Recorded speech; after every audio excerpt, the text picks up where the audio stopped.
Hello friends, मेरा नाम किशोर और आप देख रहे हैं all edge out of YouTube channel. तो आज की इस वीडियो में मैं आप लोगों से पूछने वाला हूँ 30 क्वेश्चन जो आर्मी की तैयारी कर रहे हैं उनके लिए बहुत ज़्यादा महत्वपूर्ण रहने वाले हैं 30 क्वेश्चन।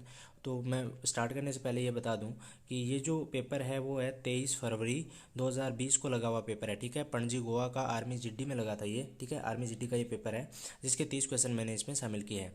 तो आपको अच्छा लगता है तो वीडियो को लाइक कीजिएगा और दोस्तों के साथ शेयर तो करना ही है। ठीक है, आप लोग इसमें बहुत मेहनत लगी है यार टाइप करने में, तो प्लीज़ आप लोगों से रिक्वेस्ट है कि एक लाइक कीजिएगा और दोस्तों के साथ शेयर कीजिएगा। तो चलिए स्टार्ट करते हैं। और बैकग्राउंड में नॉइज़ आ रहा है तो उसके लिए यार माफ़ी चाहूँगा, बिकॉज कुछ कर नहीं सकते। पड़ोस में शादी है तो वहाँ से आवाज़ तो आएगी ही, कुछ कर तो सकते नहीं है। ठीक है, तो पहले क्वेश्चन के बढ़ते हैं। क्वेश्चन नंबर पहला जो है वो है थार रेगिस्तान किस देश में है। ठीक है, थार रेगिस्तान जो है वो किस देश में है। ऑप्शन आपके सभी के सामने है, मंगोलिया, भारत, इजिप्ट या अफगानिस्तान। तो काफ़ी आसान क्वेश्चन पूछा गया था। तो चलिए इसका राइट आंसर फटाफट से कमेंट बॉक्स में कमेंट कर दीजिए। तो इसका राइट आंसर क्या हो जाएगा, भारत इसका राइट आंसर हो जाएगा। क्वेश्चन नंबर 2 की तरफ बढ़ते हैं।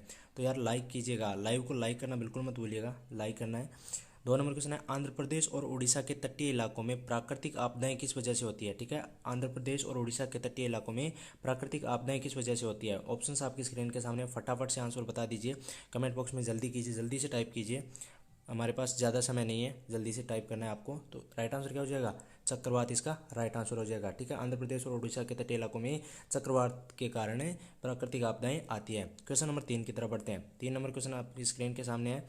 क्या पूछा गया है, किस वर्ष रजिया सुल्तान को सत्ताच्युत किया गया था, यानी किस वर्ष रजिया सुल्तान को सिंहासन से उतार दिया गया था। ऑप्शन आप सभी के सामने है, फटाफट से आपने पढ़ा है तो आप फटाफट से आप कमेंट बॉक्स में कमेंट कर दीजिए जल्दी। काफ़ी इंपॉर्टेंट क्वेश्चन है, मे भी दोबारा भी पूछा जा सकता है, जल्दी से बताइए क्या हो जाएगा, 1240 में। अगले क्वेश्चन के बढ़ते क्वेश्चन नंबर 4 की तरफ। 4 नंबर क्वेश्चन आपकी स्क्रीन के सामने है। उत्तर प्रदेश की प्रमुख फसल है, उत्तर प्रदेश की प्रमुख फसल है, कौन सी फसल है। ऑप्शन आपकी स्क्रीन के सामने, फटाफट से आपको टाइप कर देना है, आंसर टाइप कीजिए जल्दी से। क्या हो जाएगा, ऑप्शन आपकी स्क्रीन के सामने है, मक्का, धान, चावल या गेहूं। तो राइट आंसर क्या हो जाएगा, गेहूं। डी इसका राइट आंसर हो जाएगा, उत्तर प्रदेश की प्रमुख फसल है गेहूं। क्वेश्चन नंबर 5 की तरफ बढ़ते हैं। 5 नंबर क्वेश्चन आपकी स्क्रीन के सामने है, भारत सन में स्वतंत्र हुआ, भारत कब स्वतंत्र हुआ, यानी भारत सन कितने में स्वतंत्र हुआ। आपकी स्क्रीन के सामने ऑप्शंस दिए हुए हैं, फटाफट से आपको बताना है। तो क्या हो जाएगा, सी इसका राइट आंसर हो जाएगा, 1947। सभी को पता होगा, ठीक है, आई होप कि सभी को पता है, 15 अगस्त 1947 को भारत आज़ाद हुआ था। ठीक है, क्वेश्चन नंबर 6 की तरफ बढ़ते हैं। 6 नंबर क्वेश्चन आपकी स्क्रीन के सामने काफ़ी इंपॉर्टेंट क्वेश्चन है और काफ़ी आसान क्वेश्चन बोल सकते हैं इसको। विराट कोहली किस खेल से संबंधित है। ऑप्शंस आपकी स्क्रीन के सामने, फटाफट से आपको राइट आंसर बता देना है। एक भी ऐसा नहीं होगा जो आप में से देख रहा है जो जिसको आंसर पता नहीं होगा, मुझे नहीं लगता है आप में से कोई है जिसको आंसर पता नहीं होगा। तो राइट आंसर क्या हो जाएगा, क्रिकेट इसका राइट आंसर है। काफ़ी आसान क्वेश्चन था, विराट कोहली किस खेल से संबंधित है, तो क्रिकेट से। क्वेश्चन नंबर 7 की तरफ बढ़ते हैं। 7 नंबर क्वेश्चन आपकी स्क्रीन के सामने है, अशोक ने अंतिम युद्ध कौन सा लड़ा। ठीक है, कौन सा किया, अशोक ने अंतिम युद्ध कब कौन सा लड़ा, आपको बताना है। ऑप्शंस आपकी स्क्रीन के सामने है, कालीकट का युद्ध, प्लासी का युद्ध, कलिंग का युद्ध या पानीपत का युद्ध। फटाफट से राइट आंसर बताना है, जल्दी कीजिए। क्या हो जाएगा, कलिंग का युद्ध, सी इसका राइट आंसर हो जाएगा। अगले क्वेश्चन के बढ़ते क्वेश्चन नंबर 8 की तरफ। 8 नंबर क्वेश्चन आपकी स्क्रीन के सामने है, पर्वतीय स्थल नैनीताल किस राज्य में स्थित है। ठीक है, नैनीताल जो है वो कहाँ स्थित है। ऑप्शन आपकी स्क्रीन के सामने, फटाफट से राइट आंसर बताना है। ऑप्शन आपकी स्क्रीन पे सामने दिए हुए हैं, उत्तराखंड, उत्तर प्रदेश, पंजाब या हिमाचल प्रदेश। तो फटाफट बताइए जल्दी से, क्या हो जाएगा, उत्तराखंड। ठीक है, पर्वतीय स्थल नैनीताल किस राज्य में स्थित है, उत्तराखंड में। क्वेश्चन नंबर 9 की तरफ बढ़ते हैं। 9 नंबर क्वेश्चन क्या हो जाएगा, राज्यसभा में कितने सदस्यों को राष्ट्रपति द्वारा मनोनीत किया जाता है, यानी राज्यसभा में कितने सदस्यों को राष्ट्रपति द्वारा मनोनीत किया जाता है। ऑप्शन आपकी स्क्रीन के सामने, फटाफट से बता दीजिए, जल्दी टाइप कीजिए। क्या हो जाए, कितने हो जाएंगे, 12। ठीक है, राज्यसभा में 12 सदस्यों को राष्ट्रपति द्वारा मनोनीत किया जाता है। क्वेश्चन नंबर 10 की तरफ बढ़ते हैं। 10 नंबर क्वेश्चन जो है वो आपकी स्क्रीन पे है, लौह पुरुष के नाम से भी जाने जाते हैं, यानी लौह पुरुष के नाम से किसे जाना जाता है। ऑप्शंस आपकी स्क्रीन के सामने है, फटाफट से इसका राइट आंसर आपको बता देना है, जल्दी कीजिए। क्या हो जाएगा, सरदार पटेल या सरदार वल्लभ भाई पटेल को लौह पुरुष के नाम से भी जाना जाता है। क्वेश्चन नंबर 11 की तरफ बढ़ते हैं। 11 नंबर क्वेश्चन आपकी स्क्रीन के सामने है, राज्यसभा के सदस्यों का कार्यकाल कितना होता है। ऑप्शंस आपकी स्क्रीन के सामने है, फटाफट से राइट आंसर आपको टाइप करना है।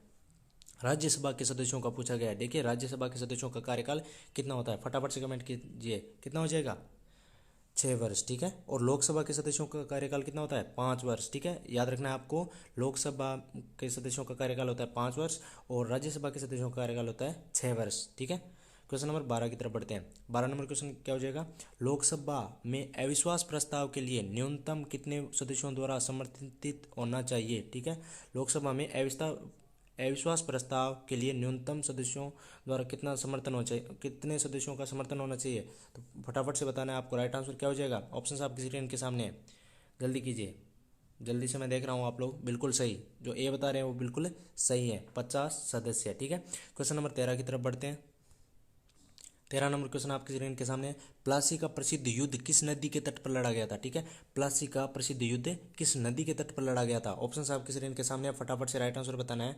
और मैं आपको बता दूं कि प्लासी का युद्ध जो है वो कब हुआ था, 1757 में। ठीक है, 1757 में प्लासी का युद्ध हुआ था, किसके मध्य, सिराजुद्दौला और अंग्रेजों के मध्य हुआ था। तो अब आपको बताना है कि किस नदी के तट पर लड़ा गया था वो युद्ध। सिराजुद्दौला और अंग्रेजों के मध्य प्लासी का युद्ध हुआ था 1757 में, आपको याद रखना है ये भी। और ठीक है, तो आपको बताना है कौन सी नदी के किनारे लड़ा गया था। ठीक है, तट पे लड़ा गया था, फटाफट से बताना है, जल्दी से कमेंट कीजिए, क्या हो जाएगा, फटाफट से कमेंट करना है, क्या हो जाएगा, गंगा नदी। ठीक है, क्वेश्चन नंबर 14 की तरफ बढ़ते हैं। 14 नंबर क्वेश्चन आपकी स्क्रीन के सामने है, जो कल जो मैंने आपसे लिया था, जो टेस्ट लिया था, उसमें ये पूछा गया था। ठीक है, विश्व बैंक का मुख्यालय कहाँ पर स्थित है। ठीक है, विश्व बैंक का मुख्यालय आपको आना ही चाहिए ये क्वेश्चन, बिकॉज मैंने कल ही आपको करवाया है। ठीक है, विश्व बैंक का मुख्यालय कहाँ पर स्थित है, फटाफट से बता दीजिए, क्या हो जाएगा, डी इसका राइट आंसर हो जाएगा, वाशिंगटन। क्वेश्चन नंबर 15 की तरफ बढ़ते हैं। 15 नंबर क्वेश्चन आपकी स्क्रीन के सामने है, साइकिल का आविष्कार किसने किया, फटाफट से बता दीजिए, साइकिल का आविष्कार किसने किया। आविष्कार है उनमें से काफ़ी बार क्वेश्चन पूछे जाते हैं, तो फटाफट से सभी को याद कर लेना है आपको, जितने भी आविष्कार हैं वो, और बाकी के जितने भी इंपॉर्टेंट क्वेश्चन है वो मैं यहाँ पे करवा ही दूंगा, डेली आपका लाइव टेस्ट होता ही है।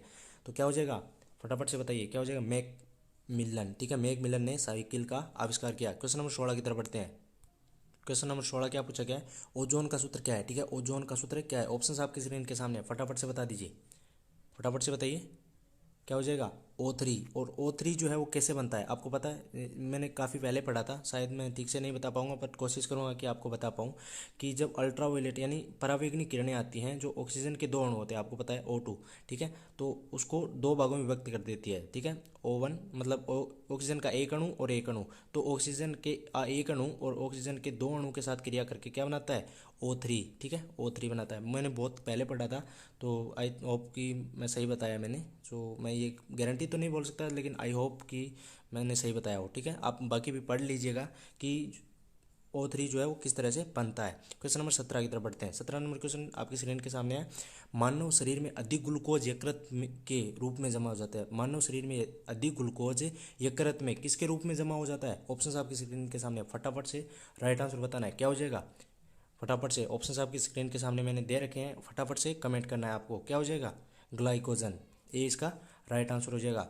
क्वेश्चन नंबर 18 की तरफ बढ़ते हैं। 18 नंबर क्वेश्चन आपकी स्क्रीन के सामने है, काफ़ी इंपॉर्टेंट क्वेश्चन है, देख लीजिएगा। निम्नलिखित में से किस गैस का इस्तेमाल सिगरेट लाइटर में किया जाता है, यानी कौन सी गैस का इस्तेमाल सिगरेट लाइटर में किया जाता है। ऑप्शन आपकी स्क्रीन के सामने है, रेडोन, मिथेन, ब्यूटेन या प्रोपेन, जल्दी से बताइए, क्या हो जाएगा, जल्दी से कमेंट कीजिए, मैं देख रहा हूँ आपका, बिल्कुल सही, सी जिन्होंने बताया वो बिल्कुल सही है, ब्यूटेन। क्वेश्चन नंबर 19 की तरफ बढ़ते हैं।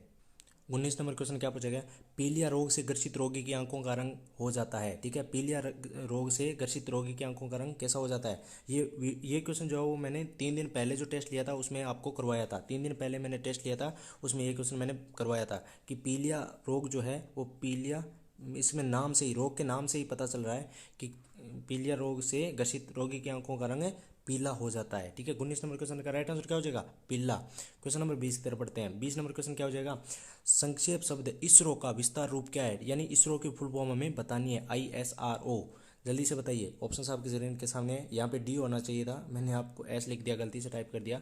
तो यार बहुत मेहनत लगी है, तो प्लीज़ यार एक लाइक तो जरूर से कीजिएगा और शेयर कीजिएगा। संक्षेप में शब्द इसरो का विस्तार रूप क्या हो जाएगा, फटाफट से बताना है। तो इसकी मैं फुल फॉर्म बता देता हूँ, इंडियन स्पेस रिसर्च ऑर्गेनाइजेशन। आई का हो जाएगा इंडियन, और एस का हो जाएगा रिसर्च, एस का हो जाएगा स्पेस, आर का हो जाएगा रिसर्च, और ओ का हो जाएगा ऑर्गेनाइजेशन। ठीक है, तो राइट आंसर क्या हो जाएगा, भारतीय अंतरिक्ष अनुसंधान संस्थान। ठीक है, क्वेश्चन नंबर 21 की तरफ बढ़ते हैं। 21 नंबर क्वेश्चन आपकी स्क्रीन के सामने है, शरीर को तुरंत ऊर्जा पहुंचाने वाला स्रोत है, शरीर को तुरंत ऊर्जा पहुंचाने वाला स्रोत है, ऑप्शन आपकी स्क्रीन के सामने है, जल्दी से बताइए, जल्दी से बताइए। 21 नंबर क्वेश्चन का राइट आंसर क्या हो जाएगा, ग्लूकोज। ठीक है, ग्लूकोज जो है वो शरीर को तुरंत ऊर्जा पहुंचाता है। क्वेश्चन नंबर 22 की तरफ बढ़ते हैं। 22 नंबर क्वेश्चन आपकी स्क्रीन के सामने है, निम्नलिखित में से कौन सा परिवर्तित तना है। निम्नलिखित में से कौन सा परिवर्तित तना है। ऑप्शन आपकी स्क्रीन के सामने है, फटाफट से राइट आंसर आपको बताना है। जल्दी टाइप कीजिए, देखते हैं कौन सही कर पाता है। बिल्कुल सही, आलू जिन्होंने बताया वो बिल्कुल सही है। 22 नंबर क्वेश्चन के राइट आंसर क्या हो जाएगा, आलू। क्वेश्चन नंबर 23 की तरफ बढ़ते हैं। 23 नंबर क्वेश्चन क्या हो जाएगा, हीमोग्लोबिन किस में पाया जाता है। हीमोग्लोबिन जो है वो किस में पाया जाता है। स्क्रीन के सामने आपके ऑप्शन दिए हुए हैं, फटाफट से बता दीजिए, जल्दी से टाइप कर दीजिए। क्या हो जाएगा, राइट आंसर क्या होगा, खून में। ठीक है, हीमोग्लोबिन किस में पाया जाता है, खून में। क्वेश्चन नंबर 24 की तरफ बढ़ते हैं। 24 नंबर क्वेश्चन क्या पूछा गया है, गोबर गैस में प्राय कौन सी गैस होती है। गोबर गैस में प्राय कौन सी गैस होती है। 24 नंबर क्वेश्चन का राइट आंसर बताना है। ऑप्शन आपकी स्क्रीन के सामने है और फटाफट से राइट आंसर बता देना है। क्या हो जाएगा, मिथेन। गोबर गैस में प्राय कौन सी गैस होती है, मिथेन गैस। क्वेश्चन नंबर 25 की तरफ बढ़ते हैं। 25 नंबर क्वेश्चन आपकी स्क्रीन के सामने है, किलोवाट मापने की इकाई है। ये किलोवाट किसे मापने की इकाई है। ऑप्शंस आपके स्क्रीन के सामने दिए हुए हैं, फटाफट से राइट आंसर आपको बता देना है। जल्दी से बताइए, क्या हो जाएगा, विद्युत शक्ति। ठीक है, डी इसका राइट आंसर हो जाएगा।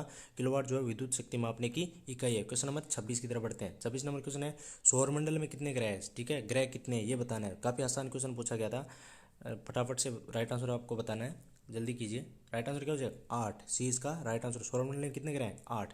क्वेश्चन नंबर 27 की तरफ बढ़ते हैं। 27 नंबर क्वेश्चन आपकी स्क्रीन के सामने है, कार्य करने की दर को कहा जाता है, यानी कार्य करने की दर को क्या कहा जाता है। ऑप्शन आपकी स्क्रीन के सामने है, फटाफट से राइट आंसर को आपको बताना है। क्या हो जाएगा, शक्ति। ठीक है, कार्य करने की दर को शक्ति कहा जाता है। क्वेश्चन नंबर 28 की तरफ बढ़ते हैं। 28 नंबर क्वेश्चन आपकी स्क्रीन के सामने है, क्या हो जाएगा, फोटो सेल में क्या है यार, ये क्या हो रहा है, फोटो सेल में प्रकाश ऊर्जा ऊर्जा में परिवर्तित होती है, यानी कौन प्रकाश ऊर्जा हुआ है वो फोटो सेल में कौन सी ऊर्जा में परिवर्तित होती है। ऑप्शन आपकी स्क्रीन के सामने है, फटाफट से राइट आंसर आपको बताना है। 28 नंबर क्वेश्चन क्या हो जाएगा, विद्युत। ठीक है, विद्युत। फोटो सेल में प्रकाश ऊर्जा विद्युत ऊर्जा में परिवर्तित हो जाती है, होती है। ठीक है, क्वेश्चन नंबर 29 की तरफ बढ़ते हैं। 29 नंबर क्वेश्चन क्या हो जाएगा, देखिए ये क्वेश्चन जो है वो मैथमेटिक्स का है।